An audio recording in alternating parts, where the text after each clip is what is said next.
Okay, now we'll talk about Mycobacterium tuberculosis.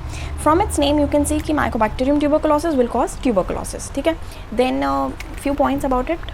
सबसे पहले Mycobacterium tuberculosis. Though Mycobacterium tuberculosis, what it causes? It causes TB. हम बोलते हैं ना इन कॉमन लैंग्वेज हम TB हो गया. तो ये 2 वर्ड्स का है. ठीक है. तो ये काफ़ी दोगला इंसान है, मतलब कि ये एक तो नॉन मोटाइल है, NM, ठीक है, 2 वर्ड्स का नॉन मोटाइल. दूसरा ये नॉन स्पोरिंग है, 2 वर्ड्स. तीसरा ये नॉन कैप्सुलेटेड है, ठीक है. देन लास्ट इट्स वो तो है ही है ये कि रॉड शेप तो है ही है. अब ये नॉर्मल ग्राम स्टेनिंग से भी बहुत ही वीकली स्टेन्ड होता है, ठीक है. तो हम इसको मेजरली हम लोग इसको ज़ील नील्सन ZN स्टेन से हम इसको करते हैं, ठीक है. Ziehl Neelsen stain. Gram stain भी ग्राम अकेला वर्ड हो जाता, लेकिन इसको हर बार 2 चीज़ें चाहिए, तो ज़ील नील्सन स्टेन होगा इसके लिए, जो कि इसको क्या बना देगा, इसको एसिड फास्ट, मतलब इससे हम इसको आइडेंटिफाई करेंगे as an acid fast bacteria. Then last हमारे पास ये है कि last but not the least कि ये एक ऑब्लिगेट एरोब है, ठीक है. It's an aerobe. जो माइकोबैक्टीरियम ट्यूबर जिनको TB होता है, दे आर मोस्टली हम उनको कफिंग देखते हैं ना कि वो कफ कर रहे हैं, तो coughing is like puffing out air oxygen, so they are obligate aerobes. ये जस्ट एक याद करने का थोड़ा सा प्रयास.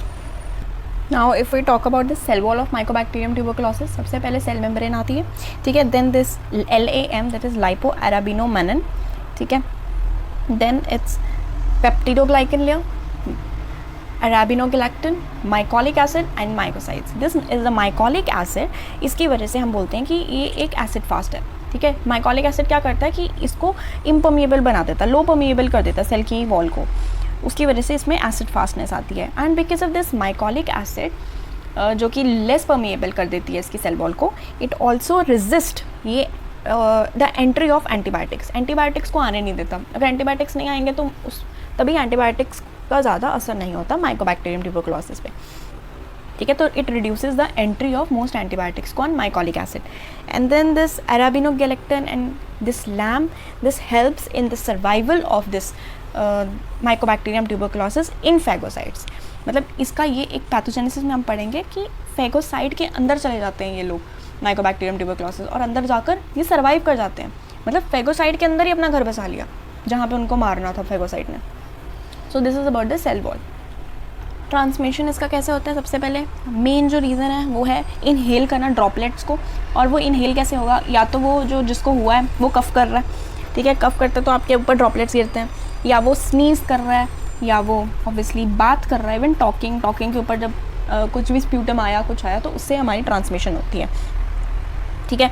तो दूसरा तरीका ये है कि अगर हमने इंजेस्ट कर लिया, स्वेलो कर लिया स्प्यूटम को, ठीक है, और या फिर हम बोल सकते हैं कि अनपैस्चराइज्ड मिल्क उसमें भी होता है. तो ये 2 तरीके हैं मेन. पहला इनहेलेशन करना, दूसरा इंजेक्शन करना, ठीक है.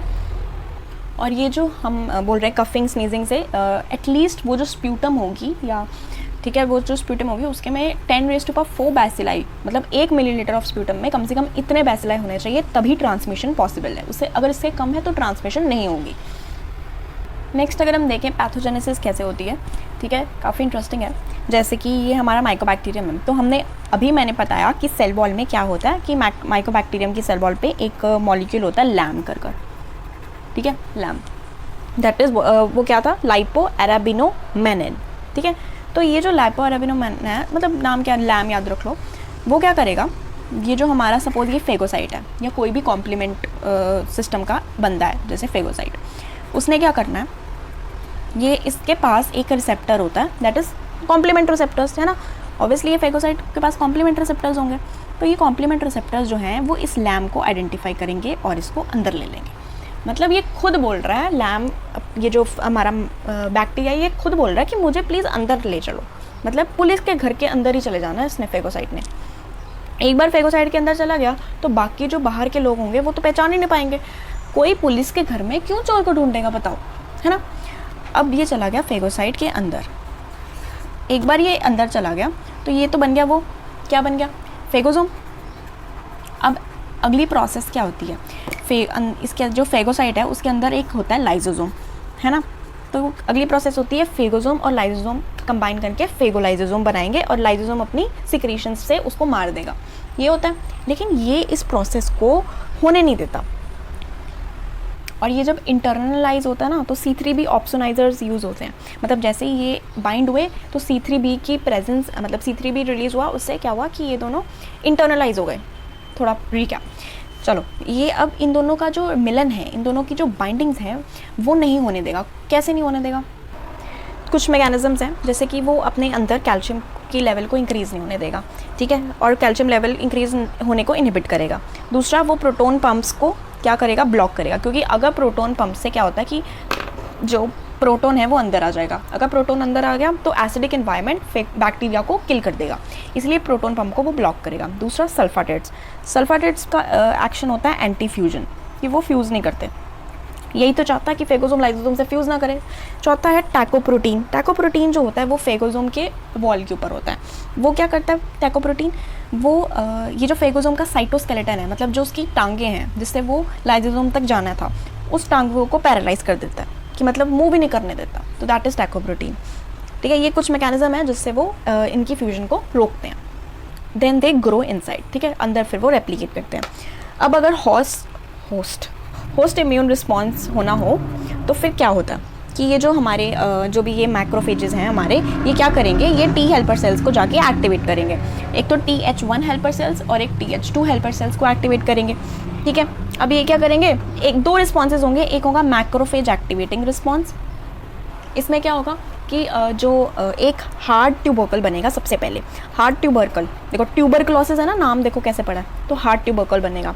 हार्ड ट्यूबरकल में क्या होगा कि सेंटर में हमारा मैक्रोफेज, जो भी हमारा ये था मैक्रोफेज होगा, उसके आसपास लिम्फोब्लास्ट और लिम्फोसाइट्स वगैरह, फाइब्रोब्लास्ट, लिम्फोसाइट्स सब आ जाएंगे। तो एक काइंड ऑफ नेक्रोसिस हो जाएगी वो वाले एरिया में, ठीक है। सो मतलब वो बाद में, नेक्रोसिस बाद में, पहले सबसे पहले हार्ड ट्यूबरकल बनेगा जिसमें क्या होगा? मैक्रोफेजेस, ठीक है, और आसपास के जोन में लिम्फोसाइट्स और फाइब्रोब्लास्ट होंगे। देन वो हार्ड ट्यूबरकल सॉफ्ट ट्यूबरकल में कन्वर्ट हो जाएगा। कैसे? जो सेंट्रल पार्ट था उसमें लीजन, उसमें वो हो जाएगी नेक्रोसिस। क्या हो जाएगी? नेक्रोसिस। सेंट्रल पार्ट में कौन था? सेंट्रल पार्ट में था हमारा मैक्रोफेज। तो वो नेक्रोसिस होने के कारण जो माइकोबैक्टीरियम की ग्रोथ है वो नहीं हो पाएगी। क्यों? क्योंकि नेक्रोटिक इन्वायरमेंट में क्या होगा? जो नेक्रोसिस होगी वहाँ पे ऑक्सीजन बहुत कम होगी, और हमने पढ़ा है कि ये जो हमारा बैक्टीरिया है ये एक ऑब्लिगेट एरोब है, तो फिर ऑक्सीजन की कमी में वो नहीं ग्रो कर पाएगा। दूसरा है टिश्यू डैमेजिंग रिस्पॉन्स। मैक्रोफेज वाला जो रिस्पॉन्स था वो अच्छा था, वो बैक्टीरिया को मार रहा था। लेकिन टिश्यू डैमेजिंग रिस्पॉन्स में क्या होता है कि या तो वो एयरवे के थ्रू स्प्रेड कर जाता है, दूसरा वो लिम्फ के थ्रू स्प्रेड कर जाता है, या फिर ब्लड के थ्रू स्प्रेड कर जाता है। तो स्प्रेड कर कर वो टिश्यू डैमेज करता है। TH1 ने ये किया, TH2 वो आगे चल के वो ह्यूमरल इम्यूनिटी भी लाना चाहेंगे, ठीक है, एंटीबॉडीज़ प्रोड्यूस करवा के। लेकिन जो हमारे ये जो सेल्स हैं ये सारे इंट्रासेलुलर है, तो फिर एंटीबॉडीज़ का इतना रोल नहीं प्ले होता। बाकी के पॉइंट्स हम नेक्स्ट वीडियो में करते हैं। Thank you.